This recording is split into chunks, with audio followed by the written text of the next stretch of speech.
Happy Halloween, everyone. This is my first YouTube live, and I think it is broadcasting right now. I titled this, What Can We Do? I'm a 54-year young Canadian, born and raised in Canada, two immigrant grandfathers, one from Ukraine, one from Finland, and the rest is Scottish, British, with a little bit of German, possibly a bit of French mixed in. And for some reason, destiny, some people will call it God, the Creator, you choose your term, has given me a heart of and mind of thoughtfulness and compassion. I see what's going on in the world nowadays, and the biggest psychological, emotional pain I'm feeling now is for what's going on in Gaza, in the West Bank, in the occupied Palestinian territories, in Lebanon. And linked with this is potentially an even bigger problem, because I think this problem that I'm going to state empowers evil regimes to commit the atrocities that are happening in occupied Palestinian territories, Lebanon, Yemen, and surrounding territories. And this potentially bigger problem is it's a link of a few things. It's a superiority complex of post-Western colonialism. So I'm in Canada. Canada is a child of Great Britain with a French mother. So UK father and a French mother. Hi, Jacob. Thanks for joining in. USA. Hi, world's #1 midget. God bless you all. We have a superiority complex that comes from, especially from the UK. There's a quote that I'm going to try and remember a little tiny bit of it, but I'm going to ask you guys to look up this quote. Just search for "Dog in a Manger" by Winston Churchill, 1937. He says something along the lines of, "I do not believe that the dog in a manger has any right to this manger, even if he has lain there for a long, long time." And Winston Churchill continues by saying, "I do not, for example, believe that the black natives of Australia have a right to that land, or the red Indians of America have a right to that land, when a superior race comes in to take them over." This attitude existed before Winston Churchill, and it still exists. And so we have a superiority complex in the post-British colonial world. And, France and Germany, they have governments that are authoritarian.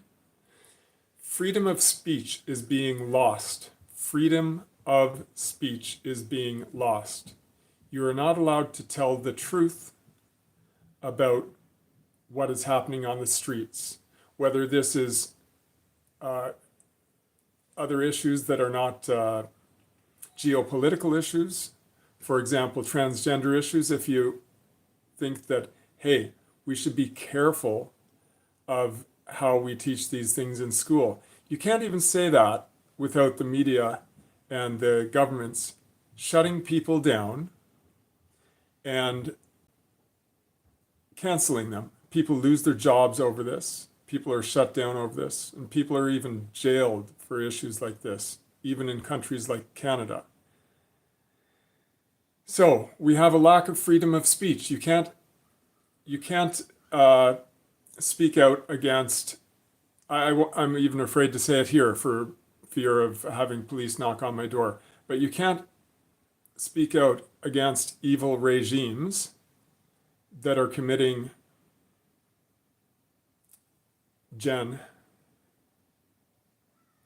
and I can't say the rest of the word. You can't speak out against them for fear of being, number one, canceled, number two, losing your job. I guess that's part of being canceled.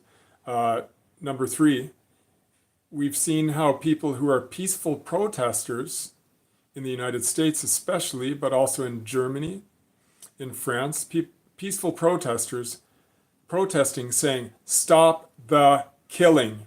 Stop the killing of babies and women, and I have to add too, men. Why is it okay to kill men if they're adult men, if they're civilians? It's not.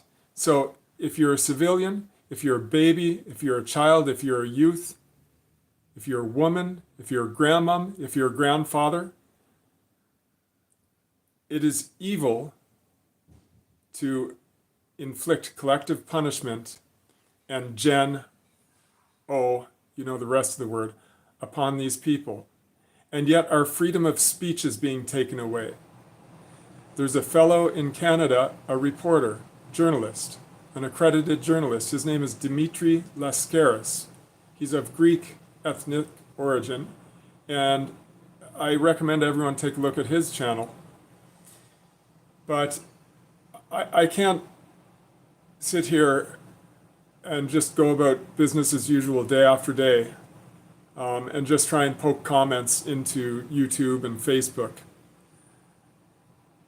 We have to raise our voices louder, and the more voices that put videos like this onto the internet in one fashion or another, we being people who have a heart and a care for humanity, and the brothers and sisters and uncles and aunts and grandfathers and grandmothers and children and babies who are all our brothers and sisters. You know, you cut my hand, I bleed red blood.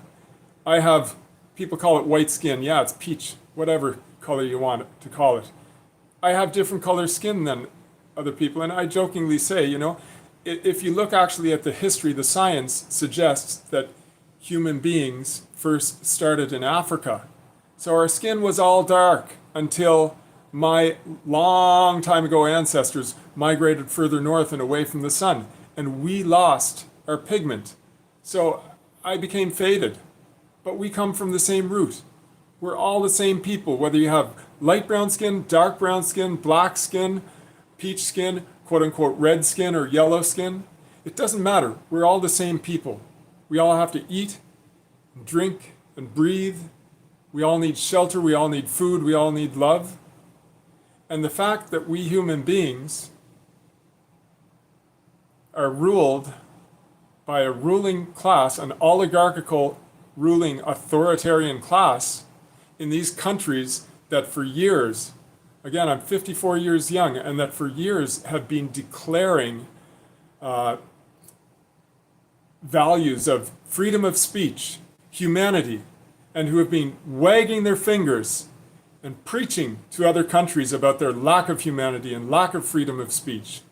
Well, it's time that this has to stop. Our country in Canada, just like Australia, New Zealand, France, Germany, UK, United States, these countries are sickened by brainwashing for decades, and actually more than decades, for hundreds of years. And people, sadly, it seems like most people, or at least the ruling class, or at least people who have greed in their heart that drives them to try and become a dictator towards other people, or drives them a superiority complex where they think they're better than other people. These people are the people who have taken control in our governments. And now, for years now, in Canada, for the past 9 years since Trudeau has been in power, I have seen the erosion of freedom of speech. Bill C-18 is one. I have a Substack that I haven't written anything on it for ages, but I wrote about Bill C-18. Bill C-18 is actually clamp down on freedom of speech bill. It doesn't allow us to post news links on any social media at all. And it says the only links that you can share are government information sites and university information sites. Well, the universities, because they receive money from the government, they are held captive now. They are held captive by the government. And the government workers, sadly, I mean, God bless them all. God bless them all. A lot of people are just afraid to lose their jobs. But most government workers toe the line, because even with whistleblower protection legislation, if you become a whistleblower, your life is ruined. Your career is ruined. Your job with the government is ruined. So very few people have the courage to speak out. And here's another thing that's really important to understand, is that the actual personal courage that people have or do not have allows a congregation of fearful people to work for the government and to toe the line for these draconian authoritarian measures that don't allow caring people to speak out against what is truly wrong in this world. I'm going to mention again about Dimitri Lascaris. Dimitri, I just saw one of his recent videos where he attended a conference that was talking about the Ukraine. And he was denied admission, even though he has press credentials. He was denied admission to the event. The policeman knew his name. He asked the RCMP for his full name. The RCMP would only give his first name. And Dimitri asked this RCMP member named Mark, asked him if he could speak to a supervisor. The guy said, no, you're not allowed in. You're not allowed in. So if that's not authoritarianism and lack of freedom of speech and lack of freedom of the press, I don't know what is. You know, if it walks like a duck, looks like a duck, smells like a duck, quacks like a duck, flaps like a duck, swims on top of the water and ducks its head underneath to eat food at the bottom of the pond, then yeah, it's a duck. So we're living in really dangerous times, and we're at an inflection point in our society. We're at an inflection point in the Western world and the world in general, and we have two areas of the world where we are actually just at the edge of potential World War III and potential nuclear war. I was born in 1970, so a little bit after the Cuban Missile Crisis, but you know, I've learned a lot about it. And people who are experts in geopolitics and in military issues, geo-military political issues, I've been listening to a lot of them, and seems to be a unanimous, ubiquitous opinion that we're actually closer to the brink of World War III and nuclear war than we were during the Cuban Missile Crisis. And September 14th, actually, go check out Scott Ritter, and he believes quite strongly that September 14th, nukes were ready to fly, and we could have woken up September 15th in an area, if you weren't destroyed by the initial blasts, that you would wake up and find the world totally decimated. So this is how close we are to a really bad situation. And even, let's remove the risk of nuclear war. Just the fact that we are living in these authoritarian times, oligarchical, authoritarian, capitalistic times where earning money is more important than humanity. You know, I'm afraid for the world that I'm leaving, that we're leaving, for my children, and for other people's children, and for the children that are yet to be born. People often talk about George Orwell, 1984, but that's truly where we are. It's not where we're headed, it's where we are. And we're at an inflection point where by 2030, the world as you recognize it today is going to be different. Very, very different. Okay? The US government, the USA is still, the single most powerful entity in the world, but their power is not strong enough to reign over the rest of the world. And we're seeing that now with all the weaponry that they've shared with Israel. Poor little Israel can't defend itself against Iran, terrorist Iran, Iranian proxies. BS! BS! These are freedom fighters.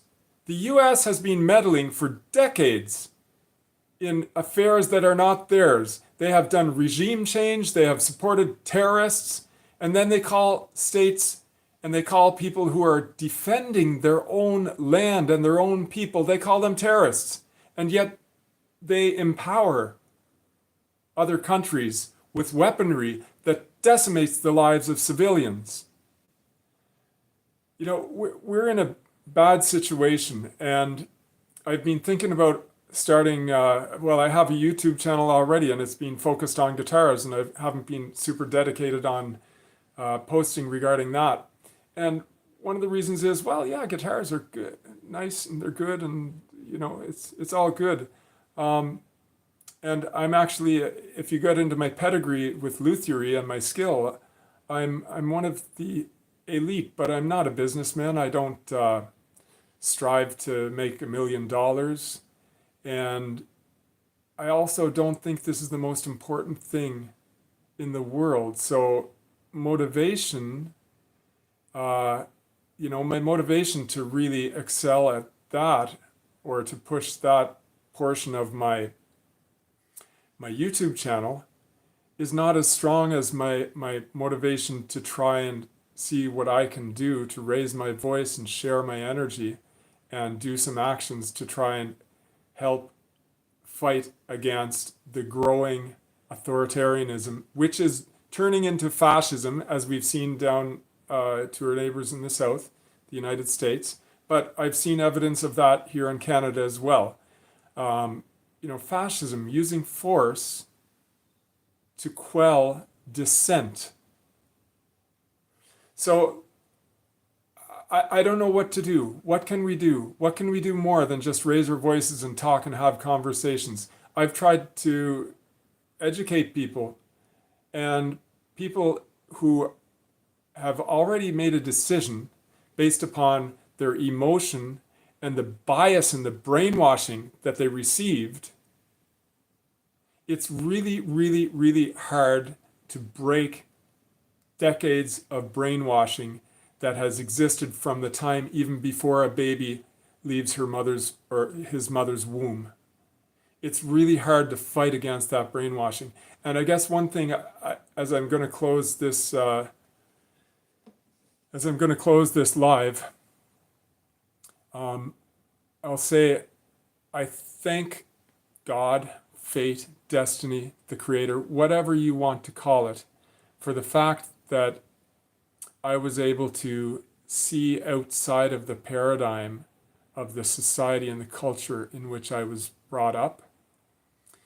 I lived actually in a different country that speaks an entirely different language, and a very, very dissimilar culture to Western European culture, which again, Canada isn't Western European, but it's a child of Western European culture. And I believe that living in a different culture, not just visiting, but living there, learning the language, learning the cultural practices, it is a way, and it takes more than a year to truly penetrate the cultural bias that is built in. But things that seemed entirely just wrong and asinine to me in the new culture that I went to, after about 2 years to 3 years being there, finally it sunk in on me, and I recognized that, wow, this way is also correct. They had a totally different history, and what seemed to me to be wrongful behavior or foolish behavior, it actually started to make sense. And then the paradigm and the bias that you grow up with, it starts to dissolve, and your eyes, it's kind of like rose-tinted glasses, the expression rose-tinted glasses. If you have a tint on your glasses, but you don't even realize that you're wearing glasses, then everything that you see, everything that you interpret will be filtered through this lens of a cultural bias. So we all need to learn or to experience or to take effort to remove that cultural bias from our vision, from our understanding, such that we can interpret things objectively. Anyhow, for now, I'm going to leave this video, and if anyone watches it, I don't know if these videos stay on YouTube as a kind of like a Facebook Live will stay for 30 days. But if anyone has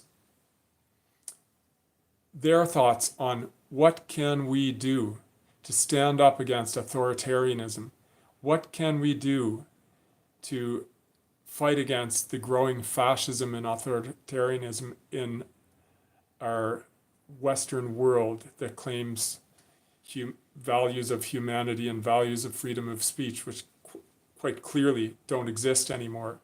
If anyone knows what to do in the face of terrible genocide that's going on right in front of our eyes, live streamed daily, poke a comment in there. Anyway, may God bless you, may the Creator bless you, may destiny bless you, whatever you want to call it. I hope everyone does well, and thanks for sticking with me and listening. Now I got to figure out how to turn this thing off.